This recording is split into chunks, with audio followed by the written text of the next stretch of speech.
পিপিলিকার পাখা বাড়ে মরিবার তরে। ছোটবেলার এই প্রাচীন প্রবাদটা ফের একবার আজকে মনে হলো যখন ডোনাল্ড ট্রাম্পকে পাল্টা দিল ভারত। ডোনাল্ড ট্রাম্পকে পরিষ্কার জানিয়ে দেওয়া হলো, যদি তুমি আমার প্রোডাক্টের উপর শুল্ক চাপাও তাহলে আমিও তোমার উপর পাল্টা শুল্ক চাপাবো। ভারতবর্ষকে দুর্বল ভাবা ভুল। শুধুমাত্র আমেরিকার মার্কেটকে আমাদের প্রয়োজন নেই, তোমাদেরও কিন্তু ভারতের মার্কেটকে অ্যাক্সেস করতে হবে। এবং এই পুরো বিষয়টি নিয়ে ওয়ার্ল্ড ট্রেড অর্গানাইজেশনে রীতিমতো তোলপাড় কাণ্ড বেঁধে গেল ভারত এবং আমেরিকার মধ্যে। পুরো ঘটনা কোন দিকে যাবে নিঃসন্দেহে আমি আপনাদের এই ভিডিওতে তুলে ধরবো। তবে তার আগে ছোট্ট একটা অনুরোধ, যারা ইন্ডিপেন্ডেন্ট নেটওয়ার্ক দেখছেন তারা চ্যানেলটিকে একটু সাবস্ক্রাইব করবেন। আমি ইন্ডিপেন্ডেন্ট বেঙ্গলের পাশাপাশি এই চ্যানেলেও ধারাবাহিকভাবে এই জিওপলিটিক্যাল আপডেট আপনাদের সামনে নিয়ে আসবো। ইতিহাস থেকে বর্তমান, সময় থেকে সমাজ, দেশ থেকে বিদেশ, ইতিহাস শুধু বইতে নয়, দেখবেন ভিডিওতেও। এই নেটওয়ার্ক এখন অনেক বড়। আপনারা দেখছেন দ্য ইন্ডিপেন্ডেন্ট নেটওয়ার্ক। কেন সংঘাতে পৌঁছালো ভারত আমেরিকার ট্রেড নিয়ে লড়াই? দেখুন, কিছুদিন মানে ৩রা মে ২০২৫, এই সময়ে ডোনাল্ড ট্রাম্পের প্রশাসনের পক্ষ থেকে একটা গুরুত্বপূর্ণ সিদ্ধান্ত নেওয়া হয়।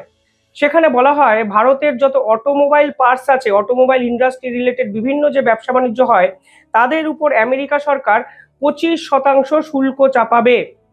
এর মধ্যে কি কি লিস্টে ছিল? প্যাসেঞ্জার কার্স, লাইট ট্র্যাকস এবং বিভিন্ন ক্ষেত্রে দেখা যাচ্ছে অটোমোবাইল পার্টস যেগুলো আমেরিকার গাড়িতে ব্যবহার করা হয় এবং আমেরিকার ব্যবসায়ীরা ভারত থেকে সেই জিনিসগুলো কিন্তু নিয়ে যান।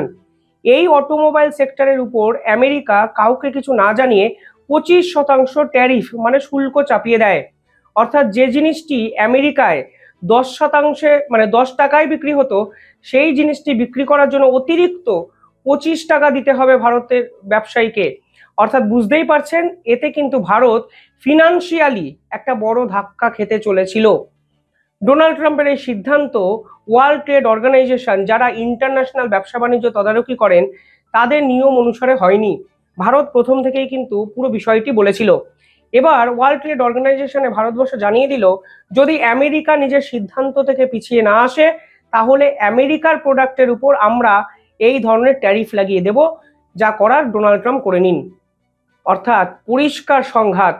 ওয়ার্ল্ড ট্রেড অর্গানাইজেশনকে ভারতবর্ষ কি বলেছে? এখানে ভারতবর্ষ পরিষ্কার বলেছে, এইখানে যেই রকমভাবে ট্যারিফ লাগানো হয়েছে সেই সিদ্ধান্তকে মানা যাবে না।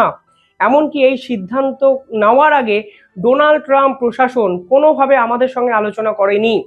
ডোনাল্ড ট্রাম্প প্রশাসনের পক্ষ থেকে বলা হয়েছে এটা নাকি ডোমেস্টিক মার্কেটকে বাঁচানোর জন্য সিদ্ধান্ত নেওয়া হয়েছে এবং একে বলা হচ্ছে সেফগার্ড মেজার্স। অর্থাৎ যদি আপনি দেখেন নিজেদের দেশের পণ্য মানে ক্ষতি হচ্ছে, যেমন ধরুন আমি যদি বলি চীন থেকে আমাদের দেশে হঠাৎ করে বাচ্চাদের খেলনা আসতে শুরু হলো, এতে চীন যে দামে ওই খেলনাটা ভারতের প্রোডাক্ট মার্কেটে বিক্রি করতে পারবে, ভারতে তৈরি কোনো কোম্পানি খেলনাটা কিন্তু যদি বিক্রি করতে যায় অনেকটা বেশি দামে করতে হবে, কারণ চীনের ম্যানুফ্যাকচারিং কস্ট কম। ফলে ভারতবর্ষ এখানে কিন্তু ভারতের ওই প্রোডাক্টকে বাঁচানোর জন্য এই ধরনের সেফগার্ড মেজার্স কিন্তু নিতে পারে। একে ডোমেস্টিক মার্কেটকে বাঁচানোর জন্য বিভিন্ন দেশই কিন্তু করে। কিন্তু তার আগে আপনাকে চীনকে জানাতে হবে যে তোমার প্রোডাক্ট যদি আমাদের দেশে ঢোকে তাহলে ওই জিনিস আমাদের দেশের যে ব্যবসায়ীরা বানাচ্ছে তারা ক্ষতিগ্রস্ত হচ্ছে, ফলে তোমার জিনিসের উপর আমি অতিরিক্ত শুল্ক চাপাচ্ছি। এর ফলে দামটা ব্যালেন্সড হবে। এই সেফগার্ড মেজার্সের ভুল প্রয়োগ কিন্তু আমেরিকার মাধ্যমে করা হয়। ওয়ার্ল্ড ট্রেড অর্গানাইজেশন যারা আন্তর্জাতিক ব্যবসা বাণিজ্যকে কন্ট্রোল করে, তাদের রুল কি বলে দেখুন। ওয়ার্ল্ড ট্রেড অর্গানাইজেশনের ভিতরে council for trade in goods, যেখানে ভারত গেছে, তার একটা নির্দিষ্ট সূত্র আছে। এই সূত্র বা রুল এই মেনেই কিন্তু বিভিন্ন কর্মপদ্ধতিটা এই ওয়ার্ল্ড ট্রেড অর্গানাইজেশন কন্ট্রোল করে। ওয়ার্ল্ড ট্রেড অর্গানাইজেশনের জেনারেল এগ্রিমেন্ট অন ট্যারিফ, এই যে সংবিধান, এই সংবিধানের আন্ডারে আর্টিকেল 11-এ পরিষ্কার বলা হয়েছে তুমি সেফগার্ড মেজার্স নিতে পারো, কিন্তু সকলের আগে সেই দেশকে জানাতে হবে এবং সেই দেশের হাতে প্রয়োজনীয় তথ্য তুলে দিতে হবে, তাহলেই তুমি এই ধরনের সেফগার্ড মেজার্স নিতে পারো। কিন্তু ডোনাল্ড ট্রাম্প প্রশাসন ভারতকে জানানোর কোনো প্রয়োজনীয়তাই অনুভব করেনি এবং প্রয়োজনীয়তা তো ছেড়ে দিন, ভারতকে ইন্টিমেটও করেনি, জানাইনি অবধি। মিটিং তো অনেক দূরের কথা, তথ্য তুলে দেওয়া তো অনেক দূরের কথা। অর্থাৎ ডোনাল্ড ট্রাম্প প্রশাসন ভেবেছিল ভারত হয়তো অনেক পিছিয়ে থাকা একটা রাষ্ট্র, এর উপরে আমি ট্যারিফ চাপিয়ে দিই, কেউ কোনো প্রতিবাদ করবে না, যা হওয়ার হবে। ওয়ার্ল্ড ট্রেড অর্গানাইজেশনে যাওয়ার ক্ষমতা এই ভারতের নেই। এবার ডোনাল্ড ট্রাম্পের এই সিদ্ধান্তকে চ্যালেঞ্জ করে ভারত ওয়ার্ল্ড ট্রেড অর্গানাইজেশনের কাউন্সিল ফর ট্রেড ইন গুডসে পৌঁছে যায় এবং সেখানে বলে যত টাকা আমাদের ক্ষতি হচ্ছে এই ট্যারিফ চাপানোর পরে, সেই টাকা ট্যারিফ আমরা এবার আমেরিকার উপর চাপাবো, অর্থাৎ রেসিপ্রোকাল ট্যারিফ ভারতের পক্ষ থেকে চাপানো হবে আমেরিকার প্রোডাক্টের উপর। এই মুহূর্তে অটোমোবাইল ওরিয়েন্টেড যে ব্যবসা বাণিজ্য ভারত আমেরিকার মধ্যে হয় তার পরিমাণ কত জানেন? অ্যানুয়ালি অর্থাৎ বাৎসরিক 2.89 বিলিয়ন। এই 20% ট্যারিফ চাপানোর পর এই ভারতের ক্ষতি হবে $425 মিলিয়ন, অর্থাৎ হিউজ ক্ষতি একটা ভারত কিন্তু ফেস করবে। এবার ভারত বলে দিয়েছে এই ক্ষতিটা পূরণ করার জন্য আমরা আমেরিকার প্রোডাক্টের উপর 725 মিলিয়নেরই ট্যাক্স চাপাবো, তুমি যা করার করে নাও। ওয়ার্ল্ড ট্রেড অর্গানাইজেশন যদি আমাদের কথা না শোনে, তোমাদেরকেও তো রিজেক্ট করতে পারবে না, তখন তুমি কি করবে? অর্থাৎ অদ্ভুত একটা জটিল পরিস্থিতি নতুন করে কিন্তু চলে এলো ঠিক যখন 9 জুলাই ভারত এবং আমেরিকার মধ্যে ফ্রি ট্রেড এগ্রিমেন্ট হওয়ার কথা।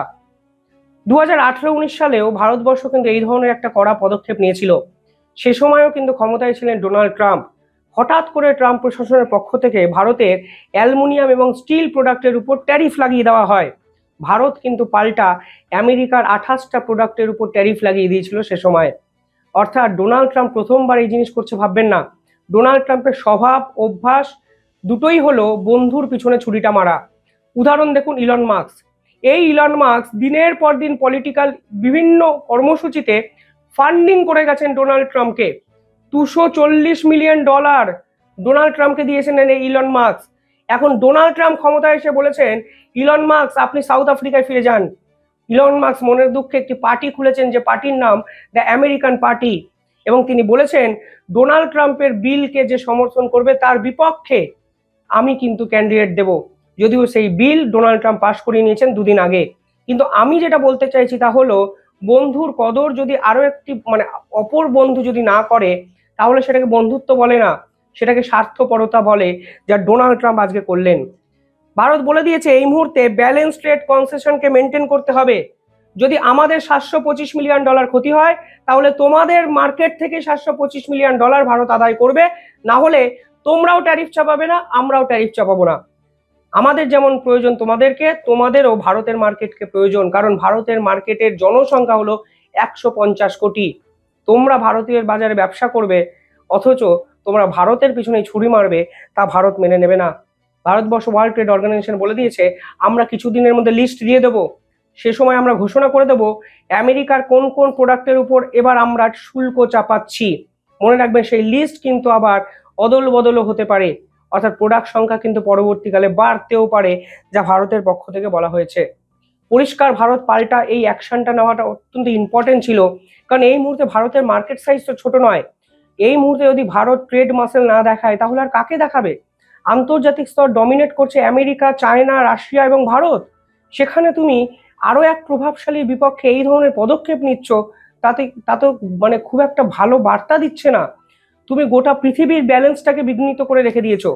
ইরান ইসরায়েল যুদ্ধে তুমি বলে দিয়েছো সিজফায়ার করাচ্ছি। পাকিস্তান ইন্ডিয়ার এই লড়াইয়ে তুমি বলে দিয়েছো তুমি সিজফায়ার করিয়েছো। এই যে পাগলামোতে জর্জরিত তোমার নিজের প্রিয় বন্ধু ইলন মাস্ক, তুমি সেই পাগলামো ভারতের সঙ্গে করতে এসো না। ভারত আজ অবধি তোমার বিপক্ষে কোনো স্টেটমেন্ট অবধি দেয়নি, কিন্তু তুমি ক্ষমতায় বসার পর দিনের পর দিন ভারতকে ছোট করে গেছো। তুমি অ্যাপেলকে ভারতে আসতে বাধা দিচ্ছ।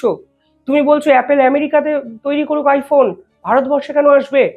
তুমি দিনের পর দিন ভারতের পিছনে ছুরি মারার চেষ্টা করছো, যেই ছুরি মারার পাল্টা ভারত তোমাকে এবার যেরকম ভাবে হাতুড়িটা মারলো, সেই হাতুড়ির ঘা সহ্য করতে পারবে তো?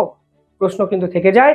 তবে নিঃসন্দেহে ভারতের বোল্ড একটা মুভ, যে মুভের পর আমেরিকা কি করে সেটাই কিন্তু এখন দেখতে হবে, এবং এ বিষয়ে অনেক আপডেট আসবে। আমি আপডেটেড ভিডিও আপনাদের সামনে নিয়ে আসবো। দেখতে থাকুন দ্য ইন্ডিপেন্ডেন্ট নেটওয়ার্ক। ধন্যবাদ।